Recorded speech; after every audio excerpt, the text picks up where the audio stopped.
আমরা আজকে দেখতে পেয়েছি শেরপুরের মধ্যে এই বিএনপির সন্ত্রাসীরা হামলা করে জামাতের রেজাউল ভাইকে হত্যা করেছে এবং একই সাথে এখন পর্যন্ত 10 জন মুমূর্ষু অবস্থায় আছে।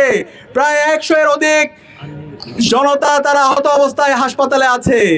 আমরা কোয়েশ্চেন করতে চাই নির্বাচন কমিশনকে, আপনারা কি করেছেন যখন এই প্রার্থীদের উপর হামলা হচ্ছে, জনগণের উপর হামলা করছে, রাজনৈতিক দলগুলোর উপর হামলা হচ্ছে, তখন এই আইন শৃঙ্খলা বাহিনীকে আমরা পালাতে দেখেছি।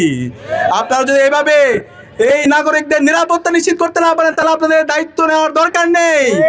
আমরা অনুরোধ করবো অন্তর্বর্তীকালীন সরকারকে এবং নির্বাচন কমিশনকে একটি ফ্রি ফেয়ার ক্রেডিবল নির্বাচন করার জন্য লেভেল ফ্লাইং ফিল্ড ইনশিওর করতে হবে এবং যারা সন্ত্রাসী আছে, যারা দুর্নীতিবাজ আছে, যারা চাঁদাবাজ আছে, যারা বাংলাদেশে সেই মাসল পাওয়ার পলিটিক্স ফিরে নিয়ে আসতে চায় তাদের বিরুদ্ধে ব্যবস্থা গ্রহণ করতে হবে। আর যদি সে জায়গায় ব্যর্থ হয় তাহলে বাংলাদেশে জুলাইয়ের প্রজন্ম যেভাবে রাজপথে নেমে এসেছিল তার চাইতে শক্তিশালীভাবে তারা রাজপথে নেমে আসবে।